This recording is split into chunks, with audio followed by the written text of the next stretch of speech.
नमस्कार दोस्तों, स्वागत करता हूं आपका आपके अपने चैनल क्रोशिया अपडेट पे। तो आज कुछ चीज़ों पे बात करनी है और वो बातें आप लोगों के लिए जानना बहुत ज़रूरी है। जो लोग मेरे भाई यहाँ पे आ रहे हैं अभी, उन लोगों के लिए जाननी बहुत ज़रूरी है कि अभी यहाँ पे क्या माहौल है, किस तरीके से काम चल रहे हैं, किस तरीके से काम नहीं चल रहे हैं। ठीक है, तो एक तो ये बात करनी है। और दूसरी एक बात और थी कि अभी कई लोग स्ट्राइक के बारे में बात कर रहे हैं कि स्ट्राइक चल रही है नहीं चल रही है, कई लोग सवाल पूछते हैं, उसके बारे में बात करेंगे। और तीसरी बात यह है कि यहाँ पे मैक्सिमम सैलरी कितनी बनती है, आप यहाँ पे कितने पैसे कमा सकते हो। तो ये 3-4 टॉपिक पे बात करनी है। तो आप लोगों का ज़्यादा समय बर्बाद ना करते हुए आइए वीडियो को शुरू करते हैं।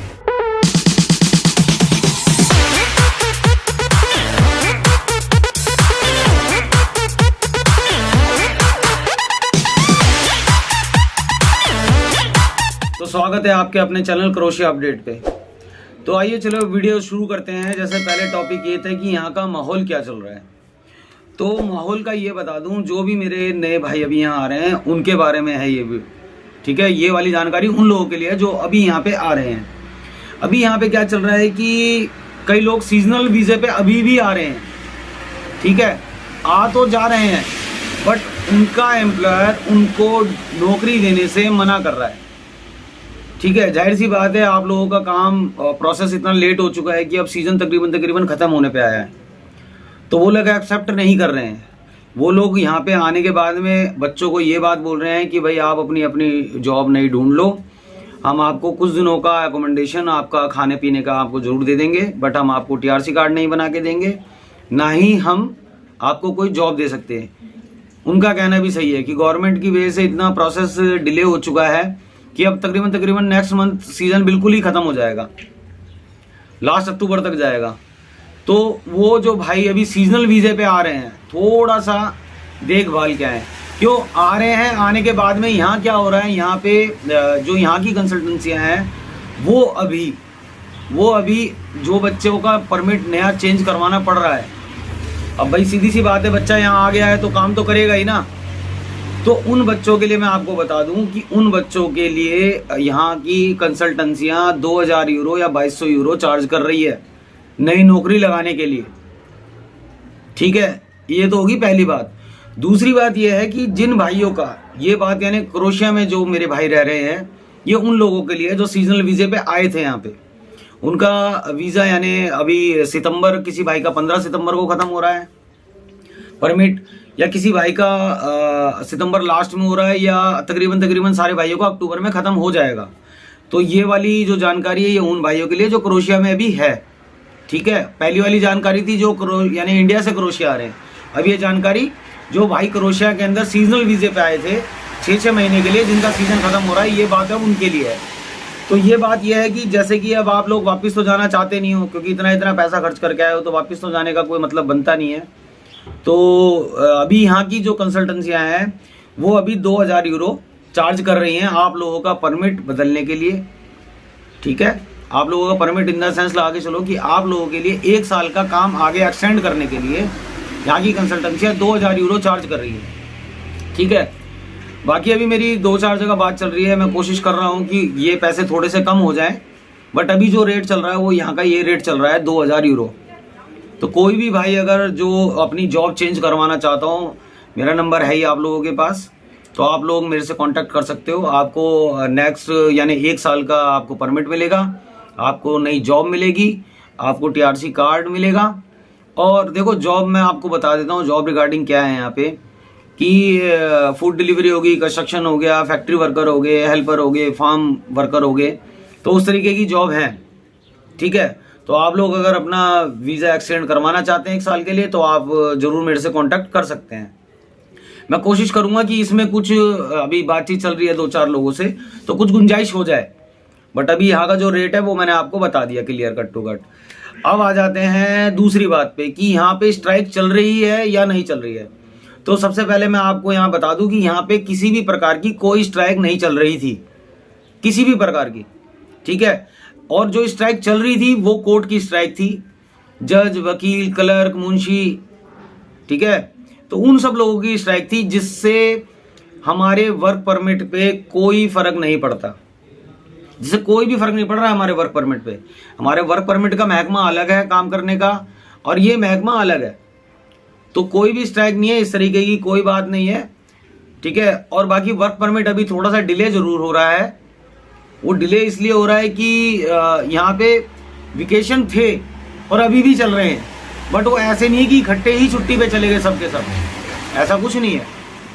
एक महकमे को 1 हफ्ते की छुट्टी दी, एक महकमे को 1 हफ्ते की, एक महकमे को 1 हफ्ते की।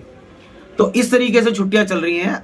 अब ये पूरा का पूरा अगस्त, यानी मेन जो अगस्त है लास्ट, क्योंकि अब सीजन खत्म हो रहा है, तो अब यहाँ पे अब सर्दियाँ स्टार्ट हो जाएंगी कुछ दिनों बाद, तो ये लास्ट यानी मंथ है। तो इस मंथ के अंदर तो बिल्कुल भी तकरीबन कोई काम नहीं होगा। किसी महकमे को इस हफ्ते छुट्टी दे चुके हैं, किसी को अब आने वाले, किसी को जैसे 12, जैसे मेरी कंपनी में 12 तारीख से छुट्टी है, 12 से 21 तारीख तक। तो ये सब चीज़ें हैं। तो ये महीना अगस्त पूरा का पूरा जाएगा छुट्टियों में। तो इस महीने तो काम नहीं हो पाएगा कोई भी, तो थोड़ा सा डिले इस वजह से भी हो रहा है। बाकी जो वर्क परमिट का टाइम है 60 दिन का होता है, बट अभी ट्रैफिक ज़्यादा है इंडिया से, बांग्लादेश से, नेपाल से, पाकिस्तान से, इजिप्ट से, फिलीपीन से, बहुत कंट्री है, अफ्रीका हो गया। तो इस वजह से ट्रैफिक क्रोशिया में बहुत ज़्यादा है। इस टाइम बूम पे चल रहा है क्रोशिया काम को लेके, तो इस वजह से थोड़ा ट्रैफिक ज़्यादा है, परमिट निकलने में थोड़ा सा समय लग रहा है। बट अगर गवर्नमेंट टाइम की बात करें तो वो सिर्फ और सिर्फ 60 दिन का टाइम है। बट डिले इस वजह से है कि फाइलें ज़्यादा हैं, काम थोड़ा सा उसी हिसाब से होगा ना। तो ये दूसरी खबर होगी कि स्ट्राइक कोई नहीं थी ऐसी, और जिनकी स्ट्राइक थी उनसे हमारे काम का कोई लेना देना नहीं है, ठीक है। अब आ जाते हैं तीसरी बात पे, जो मेन बात होती है। लोग बाग सोचते हैं कि भाई कि कितनी सैलरी चाहिए, कितनी सैलरी नहीं चाहिए। तो मैं आपको बता देता हूँ कि फूड डिलीवरी हो, फूड डिलीवरी के अंदर ये होता है कि आप जितना काम कर रहे हैं उतना पैसा अर्न कर रहे हैं। फूड डिलीवरी में ये बात है कि आप जितने घंटे काम कर रहे हैं, जितनी डिलीवरी ज़्यादा से ज़्यादा मार रहे हैं, तो उस हिसाब से आपको पे मिल रही है, ठीक है। बाकी मैंने जो फूड डिलीवरी की वीडियो बनाई थी वो एक यानी जॉब की तरह थी कि आप इतना काम करेंगे तो आपको इतने पैसे मिलेंगे, इतना काम करेंगे तो आपको इतने पैसे मिलेंगे। बट कई लोग ऐसा भी होते हैं जो कमीशन पे काम करते हैं, ठीक है। पर काम यहाँ से पकड़ो या यहाँ से पकड़ो, घुमा फिरा के बात एक ही आ जाती है, ठीक है ना। आप यहाँ पे 900 1000 यूरो फूड डिलीवरी के अंदर 1100 1200 यूरो तक आप इजीली कमा सकते हो। अगर आप मेहनती हो तो कमा सकते हो, आराम से कमा लोगे, कोई दिक्कत नहीं है। अच्छा, दूसरी बात यह है कि जो मेरे भाई साइकिल पे यहाँ पे डिलीवरी करते हैं उनको कम पैसे मिलते हैं, और जो मेरे भाई स्कूटी पे डिलीवरी करते हैं, स्कूटी पे थोड़ा सा पैसे ज़्यादा मिलते हैं। इनके रेट में फ़र्क है। साइकिल वालों को थोड़ा सा कम में पे मिलती है, स्कूटी वालों को थोड़ा सा ज़्यादा पे मिलती है। क्यों? क्योंकि स्कूटी वालों से, यानी जो साइकिल वाले मेरे भाई हैं, वो जो क्रोशिया रह रहे हैं उनको तो पता ही है। जो इंडिया में मेरे भाई अभी नए आना चाहते हैं फूड डिलीवरी में, मैं उनको बता रहा हूँ कि जो यानी साइकिल पे जो डिलीवरी होती है वो तकरीबन 20 से 24 तक डिलीवरी साइकिल पे इजीली कर देते हैं। स्कूटी पे जैसे नए नए लड़के हैं वो 20 22 23 24 25 27 तक कर लेते हैं। बट जो पुराने हैं, जो पुराने हो चुके हैं, 5-5 महीने 6-6 महीने हो चुके हैं, पूरे रोड की जानकारी हो चुकी है हर जगह, ठीक है। उनको सारी बात करने के तरीके, उनको रोड का पता चल चुका है, उनको सिग्नल का पता चल चुका है, तो वो लोग इजीली 30 डिलीवरी आराम से कर लेते हैं। क्योंकि कई भाई, जब मैंने फूड डिलीवरी की वीडियो डाली थी तो उसमें बहुत भाइयों ने ये कमेंट किया था कि भाई 30 डिलीवरी होना नामुमकिन है। तो वो हमारे इंडिया में होता है। क्यों? क्योंकि इंडिया में ट्रैफिक बहुत ज़्यादा है, एक एक डिलीवरी में काफ़ी टाइम लग जाता है। बट यहाँ पे रोड बिल्कुल फ्री रहते हैं मेरे भाई, यहाँ रोड बिल्कुल फ्री रहते हैं। आप इजीली फटाफट कहीं भी आ जा सकते हो, इतना ट्रैफिक नहीं होता है यहाँ पे। रोड बहुत चौड़े हैं, शानदार रोड है, आप फटाफट जाएंगे और फटाफट आएंगे। और यहाँ पे ऐसा भी होता है कि जैसे कि आप एक रोड देख रहे हो, जैसे ये वाला रोड है, अब इस रोड पे 100 घर है और आपको यहाँ की कोई एक डिलीवरी मिल गई इस रोड की या इस गली की या इस मोहल्ले की, तो तकरीबन क्या होता है कि अगर इस गली के अंदर आपको कोई और ऑर्डर बच जाता है तो वो ऑर्डर भी आपको दे दिया जाएगा। तो उस तरीके से यानी 25 से 30 डिलीवरी कर लेता है आदमी। जो 5-6 महीने हो गए हैं वो कर लेते हैं। जो नए नए बच्चे अभी आए हैं उनको रोडों का इतना पता नहीं, लोकेशन नहीं पता चलती है, उसकी वजह से दिक्कत होती है। उसकी वजह से 20 22 23 25 ऐसे डिलीवरी होती है, ठीक है ना। अब ये भी बात है कि उस डिलीवरी कम होने का ये भी रीज़न है कि अब जो कोई भी आ रहा है वो डिलीवरी में ही आना चाहता है। सबसे बड़ी बात यह है, जो कोई भी भाई इंडिया से आना चाहता है, किसी से ही बात कर लो किस चीज़ में आ रहे हो आप, तो फूड डिलीवरी में आ रहे हैं। तो भाई डिलीवरी बॉय बढ़ रहे हैं ना, अब काम तो 100 ही है। सपोज करो 100 भी यानी 100 वो डिलीवरी है सुबह से शाम तक, तो आदमी तो बढ़ गए ना। अब उनको सबको ही काम देना है। अब 100 डिलीवरी पे पहले 5 आदमी काम करते थे, अब 100 डिलीवरी पे 50 आदमी काम कर रहे हैं। तो वो भी फर्क पड़ रहा है उन सब चीज़ों से भी, क्योंकि जो कोई भी भाई आना चाहता है यहाँ पे फूड डिलीवरी में आना चाहता है। ये है मेहनत, हर काम में है। कंस्ट्रक्शन के काम में भी मेहनत है, ठीक है, फैक्ट्री हेल्पर में भी मेहनत है, फूड पैकिंग में भी मेहनत है, फार्म वर्कर में भी मेहनत है। आप अगर ये सोच रहे हो कि आप मेहनत नहीं करना चाहते हो तो यहाँ आने का कोई फ़ायदा नहीं मेरे भाई। आपको मेहनत करनी पड़ेगी। आपको 9 घंटे आपको फैक्ट्री में हो, चाहे आप इधर हो चाहे उधर हो, आपको मेहनत करनी पड़ेगी, आपको काम करना पड़ेगा। आप जितनी देर ड्यूटी पे हो आप उतनी देर नहीं बैठ सकते हो, ठीक है। आपको आपकी ड्यूटी चालू होती है 7 बजे से, 10:30 बजे आपका लंच होता है, 11 बजे वो लंच खत्म होता है, वो आधे घंटा आपको बैठने को मिलता है। उसके बाद 11 बजे के बाद में आपका 2 बजे टी ब्रेक होता है। टी ब्रेक 15 मिनट का होता है, उस 15 मिनट में आप बैठ सकते हो। बट अगर आप उसके बाद वर्किंग आवर की बात करो तो आप उसमें नहीं बैठ सकते हो। यहाँ पे आपको खड़े खड़े काम करना है, ये चीज़ें ध्यान रखो। अब 8-9 घंटे बंदा खड़े होके काम कर रहा है, सुबह अपना खाना पीना भी बनाना होता है, फिर शाम को आके भी अपना खाना पीना बनाना होता है। तो यानी 12-13 घंटे आप आने जाने में भी समझो कि आधा पौना घंटा तो आने जाने में भी लगता ही है काम पे। तो अगर पूरे डे की अगर एक आदमी की रूटीन चेक किया जाए तो 14-15 घंटे बंदा भागा दौड़ी में ही रहता है। और 13-14 घंटे जो इंसान भागा दौड़ी में है तो उसके अंदर कितनी एनर्जी बचती होगी वो आप लोग भी समझदार हो, ठीक है। तो देखो यूट्यूब के अंदर तो बहुत कुछ दिखाया जाता है कि ये है वो है फलाना है ढिमकाना है सब कुछ है, मगर आपके पास समय नहीं है। क्योंकि सुबह आपको जल्दी उठना है, क्योंकि 7 बजे ड्यूटी जाना है, तो सीधी सी बात है आप 5 बजे उठोगे, अपना नाश्ता पानी तैयार करोगे, अपना लंच तैयार करोगे, उसके बाद में आप काम पे जाओगे, उसके बाद शाम को आओगे, फिर अपना खाना पीना तैयार करोगे। तो ये चीज़ें हैं ना।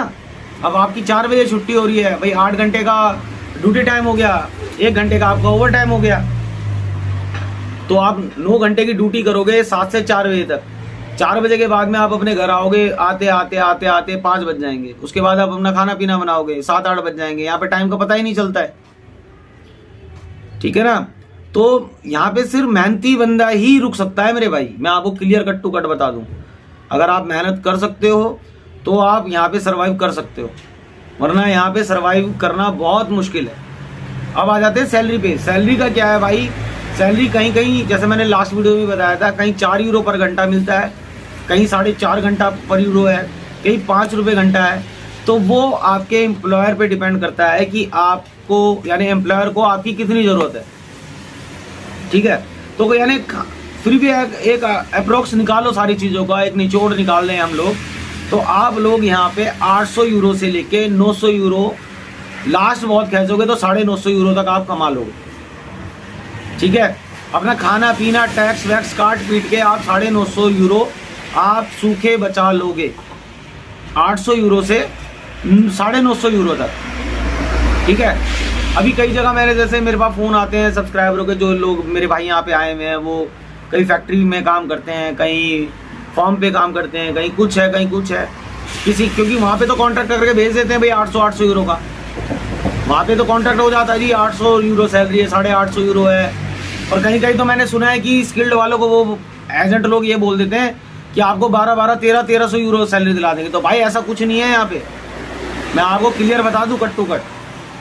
अगर आपसे कोई ये बात कह रहा है कि आपकी जाती 1300 यूरो या 1400 यूरो सैलरी लगेगी, तो खुले में बता रहा हूँ आपको, वो एजेंट आपको बेवकूफ़ बना रहा है। ये आपको मैं खुले में बोल रहा हूँ इस बात को, वो एजेंट आपको बेवकूफ़ बना रहा है। जब आप यहाँ पे आओगे, यहाँ पे सबसे बड़ी दिक्कत ये है कि हमारे इंडिया का काम करने का तरीका और यहाँ के काम करने का तरीके में फ़र्क है। तो जब तक आप वो फ़र्क समझोगे, वो फ़र्क समझते समझते आपको 2-3 महीने निकल जाएंगे। आप एक तरीके से हेल्पर की तरह ही काम करोगे, चाहे का आप इतने स्किल्ड हो। और आप अगर स्किल्ड वर्कर भी हो तो आपको 5 रुपये घंटा ज़्यादा से ज़्यादा 5.5 रुपये घंटा। पहली बात तो ऐसा है नहीं, पर फिर भी चलो कोई कंपनी दे रही हो तो मेरे को नहीं पता, ठीक है। मगर मेरे जहाँ तक नॉलेज है सिर्फ 5 रुपये घंटा। अगर आप बहुत अच्छे स्किल्ड वर्कर हो तो आप 5 रुपये घंटे के हिसाब से देख लो। सुबह 7 बजे से 4 बजे तक, यानी 8 घंटे की ड्यूटी, 1 घंटे का ओवर टाइम। और फर्स्ट सैटरडे आपका ओवर टाइम में जाता है 2 बजे से, यानी सुबह 7 बजे से लेकर 2 बजे तक। तो जो 7 से 2 होता है, फर्स्ट सैटरडे आपका ओवर टाइम में जाएगा 7 घंटे का। उसके बाद नेक्स्ट सैटरडे आपकी छुट्टी होगी। उसके बाद जो थर्ड सैटरडे आएगा फिर उसका आपका ओवर टाइम होगा। और फिर उसके बाद यानी जो 4th सैटरडे है वो उसकी आपकी छुट्टी होगी। यानी मंथ में जो 4 सैटरडे होते हैं उसमें से 2 सैटरडे आपके ओवर टाइम है और बाकी 2 सैटरडे आपके ऑफ हैं। तो अगर वो सारी कैलकुलेशन करी जाए तो आप 800 यूरो से लेके 950 यूरो तक कमा सकते हो, इससे ज़्यादा नहीं है। हाँ, फूड डिलीवरी के अंदर होप होता है, क्योंकि उसके अंदर आपके हाथ में होती है चीज़।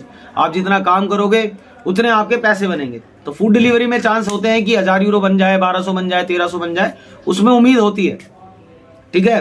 तो भाइयों, आज की वीडियो मैं वैसे ख़त्म करना चाहूँगा। अगर अभी कुछ नई चीज़ें आएंगी, 1-2 चीज़ों पे वीडियो बनानी है टॉपिक पे, तो उनकी परमिशन नहीं मिल रही, क्योंकि उसकी वजह है कि बच्चे यहाँ पे थोड़ा सा हैं परेशान। बट उनके घर वालों के पास भी वो वीडियो जाएगी अगर मैं कुछ इस तरीके की बातें करूँगा, तो मैं भी नहीं चाहता कि कोई परेशान हो। तो बाकी नेक्स्ट वीडियो कोई अच्छी सी बनाएंगे इसी चीज़ को लेके, कुछ ना कुछ, किसी सच्चाई को लेके। तो जल्दी उन चीज़ों पे लगा हुआ हूँ और जल्दी एक अच्छी सी वीडियो डालूंगा इन सब चीज़ों को लेके कि वहाँ पे एजेंट क्या क्या आतंक मचा रहे हैं। इंडिया में तो मचा ही रहे हैं, इंडिया के बाहर भी है, नेपाल है, बांग्लादेश है, पाकिस्तान है, क्योंकि हर जगह तो इंसान ही रहता है ना, पूरी दुनिया में इंसान ही रहता है। और इंसान का दिमाग तो आप लोगों को पता ही है, चलता ही रहता है ना।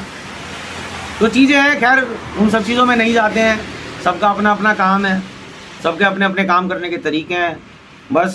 मगर ये है कि आपको अपने विवेक से काम लेना है, आपको अपनी सोच से काम लेना है कि किस तरीके से हमने काम करना है, कैसे काम करना है, जेन्युइन कंसल्टेंसी से मिलना है, किस तरीके से, यानी जो कुछ भी है आपकी समझ के ऊपर है ना।